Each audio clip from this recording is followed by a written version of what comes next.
네, 우리 함께 하나님 말씀 찾겠습니다. 오늘 우리에게 주시는 그 하나님 말씀은 마태복음 20장 20절에서 28절까지 말씀입니다.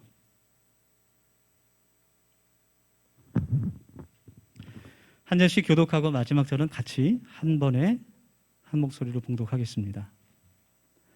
제가 먼저 20절부터 읽겠습니다. 그때에 세데베의 아들의 어머니가 그 아들들을 데리고 예수께 와서 절하며 무엇을 구하니?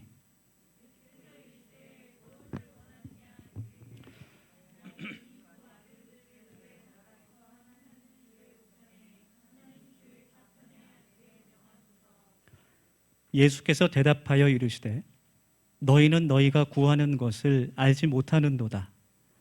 내가 마시려는 잔을 너희가 마실 수 있느냐? 그들이 말하되 할 수 있나이다.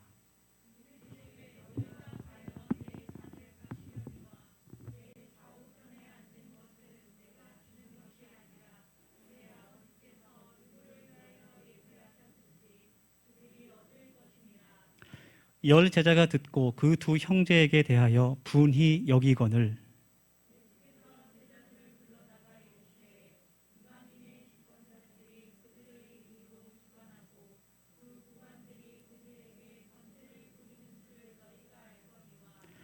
너희 중에는 그렇지 않아야 하나니 너희 중에 누구든지 크고자 하는 자는 너희를 섬기는 자가 되고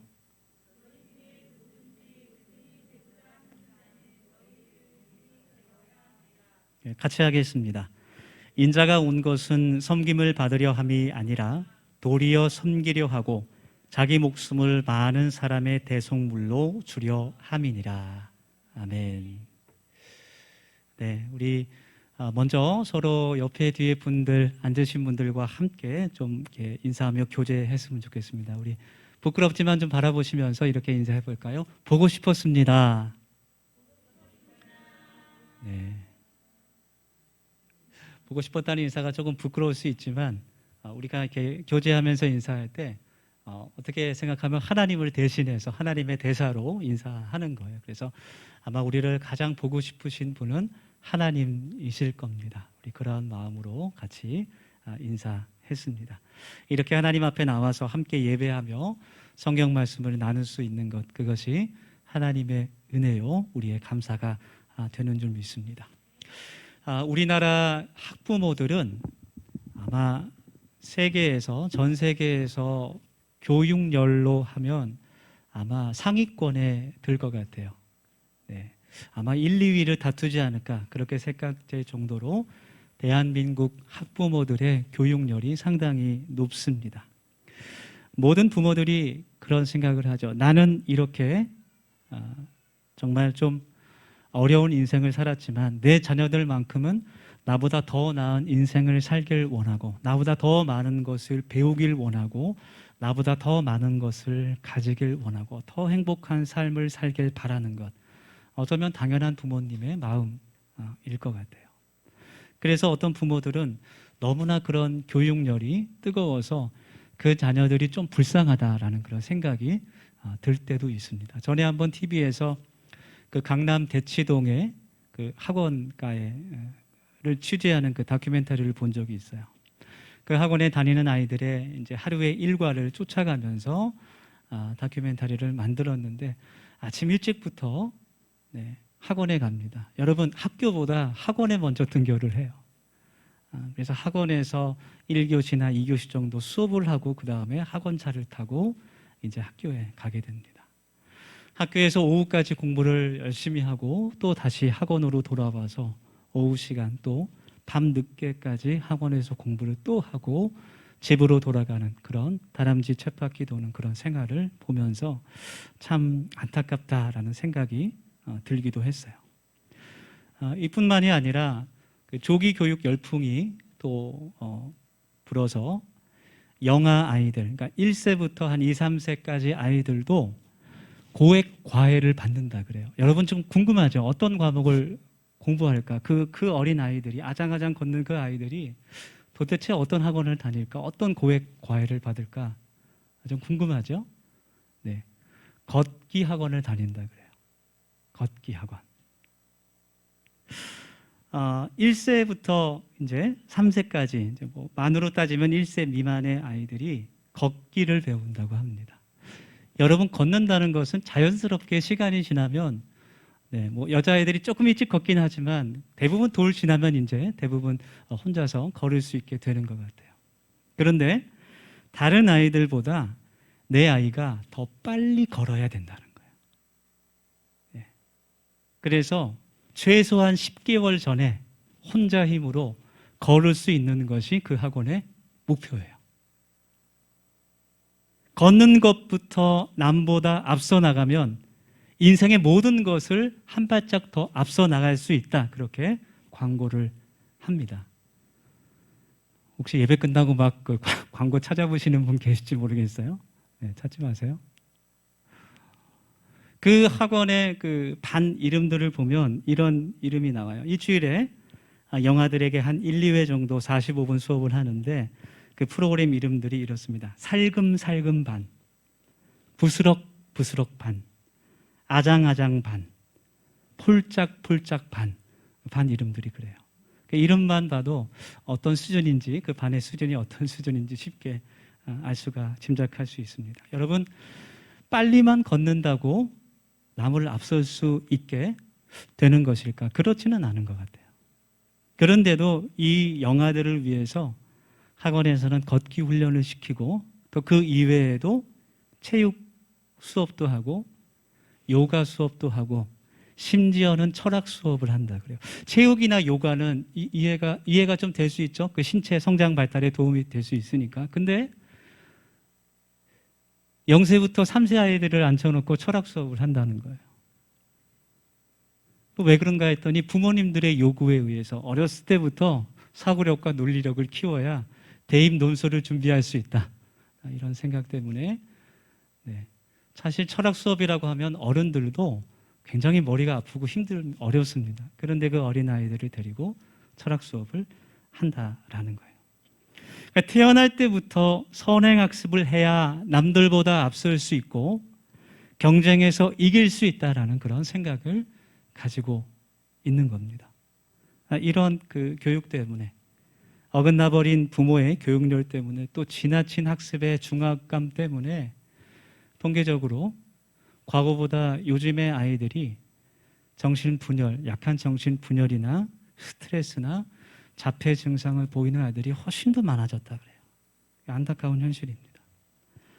교육도 수준이 맞아야 효과를 볼 수가 있는 것인데 무조건 조기 교육을 시킨다고 해서 그 아이가 부모의 마음처럼 발전하고 또 성장하는 것이 아닌 것 같습니다. 한국의 한 가정이 그리스도로 이제 이민을 가게 됐어요. 초등학교 학생을 자녀로 둔 한 가정이 그리스도로 이제 이민을 가서 아이를 그 그리스 초등학교에 보내게 됐는데 그 아이가 학교에서 경고를 받았대요. 그리고 집에 와서 얘기하기를 부모님을 모셔오라고 한 거예요. 그래서 너 무슨 나쁜 일을 저질렀니? 아니라는 거예요. 절대 그런 일을 하지도 않았고 친구들과도 아주 그 친구들과의 관계도 아주 좋은 그런 아이였습니다. 부모님이 학교에 불려가서 선생님과 상담을 하는데요. 그 이유를 살펴보니까 그 아이가 선행학습을 했다는 것이 이유였어요. 한국에서처럼 그 부모님이 아이에게 그 학기에 공부할 내용을 미리 다 가르쳐 줬어요. 담임 선생님이 부모를 만나서 하는 말이 당신들이, 그 부모들이 선생님이 가르칠 내용과 권리를 뺏어갔다. 그렇게 이야기했습니다. 그래서 아이가 학교에서 집중하지 않는다. 그렇게 이야기를 했다 그래요. 물론 그 부모님이 자녀를 위한 마음으로 공부를 시킨 것이었지만 이제 그 학교에서는 그것이 잘못된 행동이었습니다. 오늘 우리가 함께 읽은 이 성경 말씀을 보면 자녀가 잘 되길 원하는 그런 부모의 마음은 다 같은 것 같아요. 본문 말씀 20절 제가 읽어보겠습니다. 그때에 세데베 아들의 어머니가 그 아들들을 데리고 예수께 와서 절하며 무엇을 구하니? 세데베 아들은 야고보와 요한이었습니다. 예수님의 제자 가운데 야고보와 요한이 야고보와 요한의 어머니가, 그 어머니가 예수님께 와서 자신의 두 아들들을 부탁하는 거예요. 나중에 예수님께서 높은 자리에 앉으시면 혹시라도 유대인의 왕이 되신다면 높은 그 권세의 자리에 앉으신다면 내 아들들 야고보와 요한을 예수님 양 옆에 높은 자리에 앉혀주시길 원합니다. 그렇게 부탁하는 거죠. 예수님 지금은 좀 고생하시지만 나중에 정말 잘 되시면 특별히 저희 아들들부터 좀 높은 자리에 앉혀주실 수 있으면 좋겠습니다. 그런 부탁을 이제 하러 온 것입니다. 여러분, 세데베의 아들 그 야고보와 요한이 어떤 사람들이었냐면 어부들이었어요. 베드로와 함께 고기를 잡는 어부들이었습니다. 예수님께서 그들을 불러주셨을 때 그 그물과 그 배를 버려두고 예수님을 따라 예수님의 제자가 됐어요. 이제 집으로부터 독립해서 예수님을 따르는 제자의 삶을 사는 사람들이 됐지만 이 어머니는 아직 야고보와 요한 자신의 아들들을 예수님께 떠나보지 못했던 것 같아요. 그래서 주님의 제자가 되었지만 그럼에도 불구하고 자신의 아들들이 뭔가 특별한 사람, 제자들 가운데서도 제일 높은 사람, 높은 자리에 앉는 사람, 성공한 사람이 되기를 그 어머니는 바라고 그것을 요구하고 있습니다. 어떻게 보면 당연한 어머니 아버지의 마음이라고 이해할 수 있어요. 그런데 중요한 것은 예수님의 생각은 달랐다는 거예요. 그것이 문제입니다. 우리가 신앙생활할 때 어디서 항상 갈등과 문제가 일어나게 되냐면 예수님의 생각과 나의 생각이 다를 때 그때 나에게 어려움이 오게 돼요. 우리가 하나님을 믿을 때 신앙생활을 하게 될 때 항상 갈등이 오게 되는 것은 하나님의 말씀과 하나님의 뜻과 또 예수님의 마음과 내 생각이 다를 때 그때 우리에게 어려움이 오게 됩니다. 그래서 자꾸만 하나님의 뜻을 내 뜻과 맞추려고 우리는 노력하는 것 같아요. 속으로는 생각하죠. 이거는 아닌 것 같은데 하나님께 기도하기도 해요. 하나님, 이것은 하나님께서 저를 좀 이해해 주셔야 됩니다. 하나님도 아시지 않습니까? 지금 제가 어떤 상황인지 하나님도 잘 알고 계시지 않습니까? 하나님, 이것은 하나님도 이해를 해 주셔야 됩니다. 그렇게 기도할 때가 많습니다. 반대로 내가 하나님께 맞추려는 노력은 그렇게 많이 하지 않는 것 같아요. 그게 문제예요. 그것이 우리의 성장과 성숙, 그리고 주님께서 우리들을 위해서 예배하신 그 많은 은혜들과 축복들을 막게 되는 장애물이 되는 것이죠. 여러분,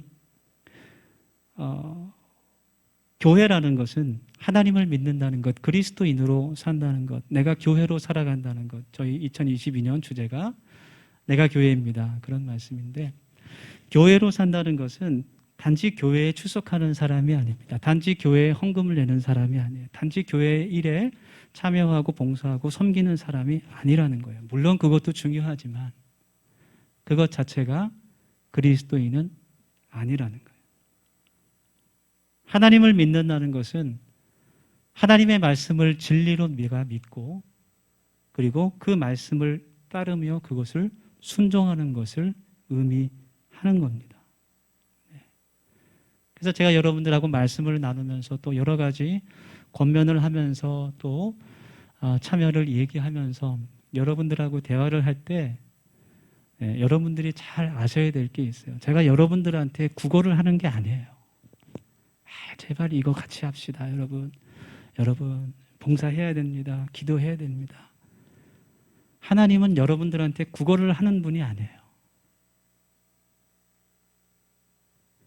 성경에도 우리 하나님은 만홀히 여김을 받으실 분이 아니라 그랬어요. 선택은 우리가 하는 겁니다. 하나님은 우리가 알지 못하는 은혜와 축복과 그 길을 인도하시는 전능하신 하나님이세요.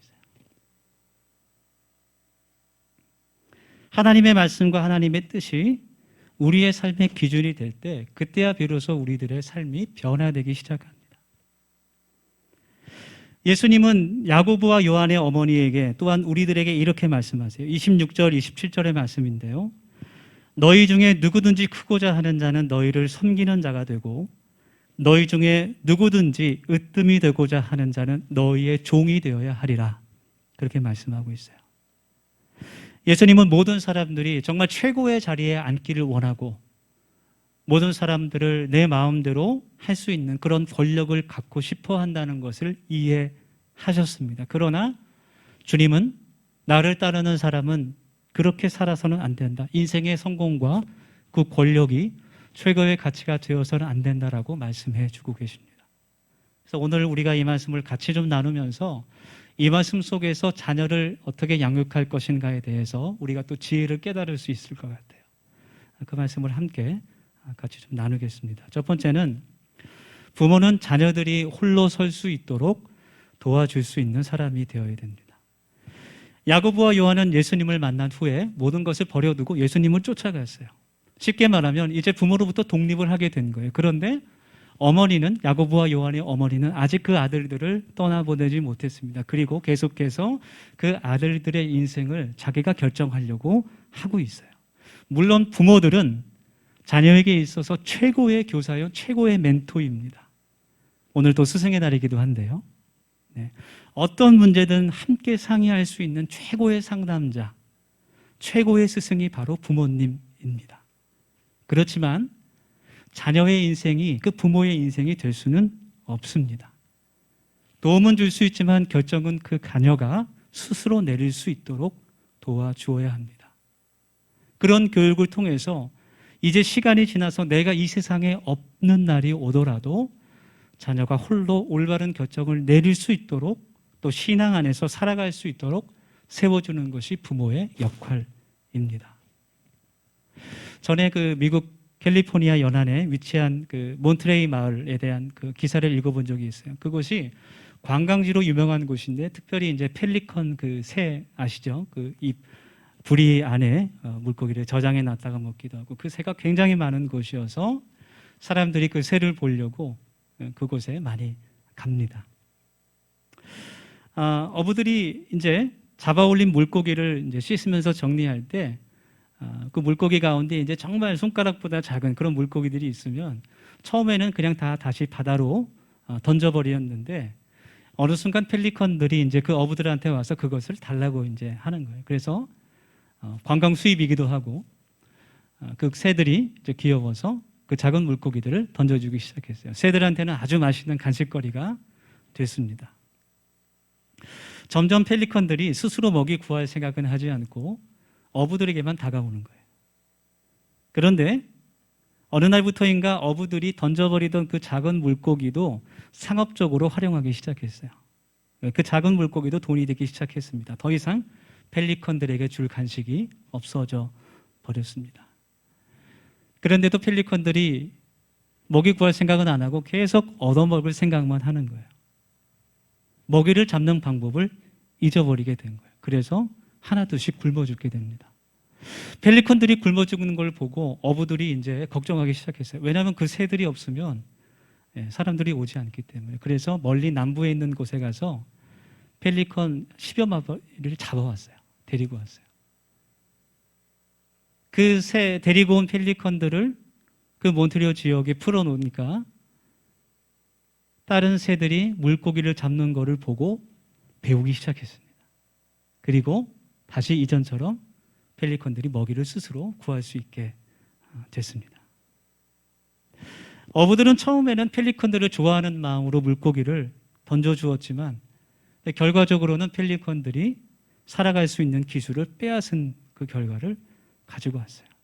오늘 성경에서도 그 어머니는 야고보와 요한을 위해서 그 아들들을 위해서 예수님께 와서 부탁했지만 말씀을 읽어보면 그것 때문에 다른 제자들하고도 관계가 다 틀어져 버려요. 그리고 그 부탁도 이루어지지 않습니다. 자녀를 키우신 분들은 기억나실 거예요. 우리 아이가 처음으로 걸음을 걸었을 때 그 감격적인 순간을 아마 기억할 겁니다. 처음에는 아이가 계속 넘어집니다. 당연한 거죠. 처음에는 벽을 잡고 일어서고 또 물건들을 잡고 걸어가다가 이제 손을 띄고 한두 발 걸음을 걸었을 때 우리 아이는 천재가 아닌가 이런 착각을 하면서 막 박수를 치죠. 그런데 조금 걷다가 팍 넘어져 버리고 말아요. 무릎이 까질 수도 있습니다. 그러나 그렇다고 해서 부모가 끝까지 걔 손을 잡고 계속 걸음을 걷지는 않습니다. 넘어지면 잡아주기 위해서 뒤에서 대기는 할지언정 그 아이가 스스로 걸을 수 있도록 도와주는 것, 그것이 부모입니다. 자녀들이 특별히 또 믿음 안에서 하나님 앞에서도 그렇게 혼자 걸어갈 수 있도록 도와줄 수 있는 것, 중보할 수 있는 것, 그것이 부모의 지혜라는 것을 우리가 알 수 있기를 원합니다. 두 번째로, 부모들은 자녀들을 양육할 때 그 자신이 먼저 하나님 앞에서 본을 보이는 삶을 살을 수 있어야 돼요. 100마디의 말보다 한 번에 보여지는 그 행동이 훨씬 더 교육적인 영향력이 크게 되는 겁니다. 특별히 부모가 자녀들 앞에서 정직하고 거룩한 삶을 살을 수 있어야 합니다. 야고보와 요한의 어머니가 오늘 말씀에서 예수님께 찾아와서 부탁하는 것이 나중에 예수님 높은 자리에 앉으시면 우리 아들 2명을 좌우에 높은 자리에 좀 앉히게 해주십시오. 그렇게 부탁하는 거죠. 그런데 중요한 건 이 부탁을 할 때 그 야고보와 요한의 어머니가 예수님께 왔을 때 아들들을 데리고 함께 왔어요. 몰래 혼자 찾아온 게 아니에요. 아들들이 지금 뒤에 서 있어요. 예수님의 제자 야고보와 요한이 그 자리에 함께 있었어요. 야고보와 요한이 그 어머니의 말을 들으면서 뭘 배울까?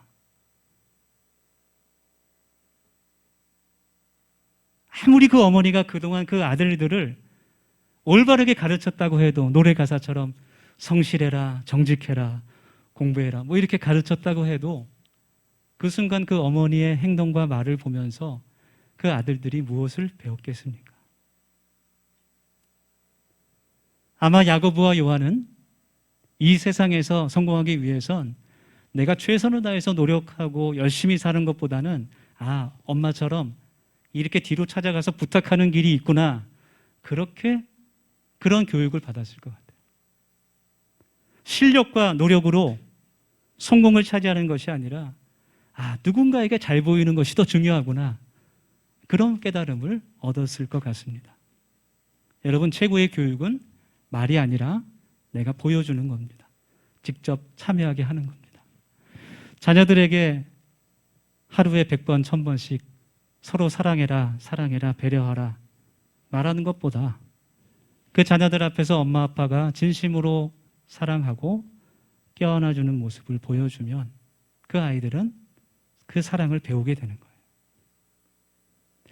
사사기의 말씀을 보면 마노아라는 사람이 나오게 됩니다. 이 마노아라는 이름이 좀 생소하죠? 성경을 좀 아는 분들도, 성경 공부를 했다 하는 분들도 마노아 잘 몰라요. 사사기에 나오는 분인데 삼손의 아버지입니다. 삼손, 손이 3개인 사람. 이런 데서 좀 웃으셔야 되는데, 손이 3개인 사람, 하하하하. 이거 방송 편집 못하나? 죄송합니다. 삼손의 어머니에게 그 천사가, 하나님의 사자가 다가와서 그동안 아기가 없었거든요. 이제 잉태하게 될 것이고 그 아이는 삼손이란 이름을 가지고 하나님께 바쳐지는 나실인이 될 것이다. 구별된 사람이란 뜻이죠. 예언을 해줍니다. 그 이야기를 남편 마노아에게 전하게 되고 마노아가 후에 다시 그 천사를 만나서 물어봐요. 뭘 물어보냐면 우리가 이 아이를 어떻게 키워야 됩니까? 우리가 이 아이를 어떻게 양육해야겠습니까? 그 질문을 천사에게 합니다. 그럴 때 그 사사기 13장 13절 14절에서 천사가 한 말이 이 말씀이에요. 내가 여인에게 말한 것들을 그가 다 삼가서 포도나무의 소산을 먹지 말며 포도주와 독주를 마시지 말며 어떤 부정한 것도 먹지 말고 내가 그에게 명령한 것은 다 지킬 것이니라 하니라. 이런 대답을 들려줘요, 천사가. 마노아와 그 부인이 있는 자리에서 이 말을 해줘요. 이게 무슨 뜻이냐면 나실이라는 사람은, 하나님께 구별된 그 사람은 포도주, 구약의 율법에 따라서 포도주와 독주를 마시면 안 됩니다. 죽은 시체를 가까이에서는 안 됩니다. 머리를 잘라서는 안 됩니다. 그에게 금한 이 모든 것들을 마노아, 당신 그리고 당신의 아내가 먼저 지킬 것을 이야기해 주고 있는 거예요. 그 부모들에게 본을 보이라는 거죠.